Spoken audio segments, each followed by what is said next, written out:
ada pengertian, dan juga tingkatan afektif. Ranah afektif adalah ranah yang berkaitan dengan sikap dan nilai. Adapun ranah afektif mencakup watak perilaku seperti perasaan, minat, sikap, emosi, dan juga nilai. Tingkatan ranah afektif menurut taksonomi Krathwohl adalah yang pertama, menerima atau memperhatikan. Kesadaran dan keinginan untuk menerima stimulus, mengontrol dan menyeleksi gejala-gejala atau rangsangan yang datang dari luar, dan mau menerima dan menerapkan nilai yang diajarkan. Misalnya pada peserta didik. Peserta didik berpikir bahwa disiplin wajib ditegakkan. Sifat malas dan tidak disiplin harus disingkirkan jauh-jauh. Selanjutnya, ada menanggapi atau responding. Kemampuan yang dimiliki oleh seseorang untuk mengikut sertakan dirinya secara aktif dalam fenomena tertentu sehingga membuat reaksi terhadapnya. Misalnya pada peserta didik tumbuh hasratnya untuk mempelajari lebih jauh atau menggali lebih dalam lagi tentang ilmu yang ia dapat.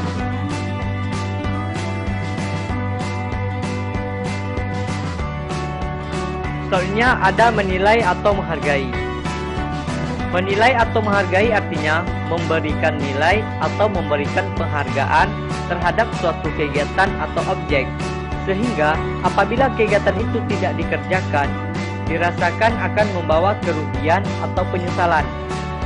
Misalnya dalam ibadah sholat, jika pada diri seseorang telah tertanam suatu keimanan yang kuat, maka apabila dia meninggalkan sholat, maka akan timbul rasa penyesalan pada dirinya. Selanjutnya, ada mengatur atau mengorganisasikan. Artinya, mempertemukan perbedaan nilai sehingga terbentuk nilai baru yang universal yang membawa pada perbaikan umum. Yang terakhir adalah pengukuran ranah psikomotorik. Seperti kita ketahui, ranah psikomotorik adalah ranah yang berkaitan dengan keterampilan atau kemampuan bertindak setelah seseorang menerima pengalaman belajar tertentu.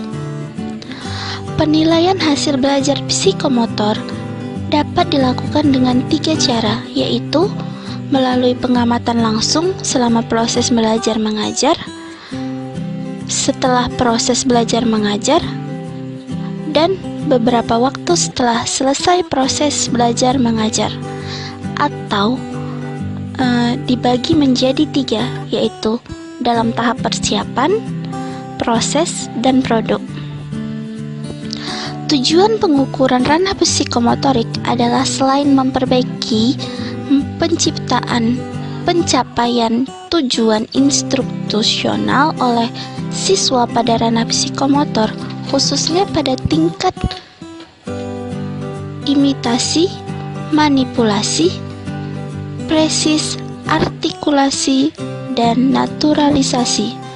Juga dapat meningkatkan kemampuan gerak refleks, gerak dasar, keterampilan perseptual, keterampilan fisik, gerak terampil, dan komunikasi non-diskursif siswa. Pengukuran ranah psikomotorik perlu memperhatikan hal-hal seperti berikut. Yang pertama, langkah-langkah kinerja yang diharapkan dilakukan peserta didik untuk menunjukkan kinerja dari suatu kompetensi. Yang kedua, kelengkapan dan ketetapan aspek yang akan dinilai dalam kinerja tersebut. Yang ketiga, kemampuan khusus yang diperlukan untuk menyelesaikan tugas. Yang keempat, upayakan kemampuan yang akan dinilai tidak terlalu banyak sehingga semua dapat diamati. Dan yang terakhir, kemampuan yang akan dinilai diurutkan berdasarkan urutan yang diamati. Horo menyusun tujuan psikomotorik secara hierarkis dalam 5 tingkatan seperti gambar di atas. Contoh pengukuran yang terakhir adalah contoh pengukuran ranah penilaian psikomotor. Contohnya, kemampuan psikomotor yang dibina dalam belajar matematika, misalnya berkaitan dengan kemampuan mengukur dengan satuan tertentu baik satuan baku maupun tidak baku.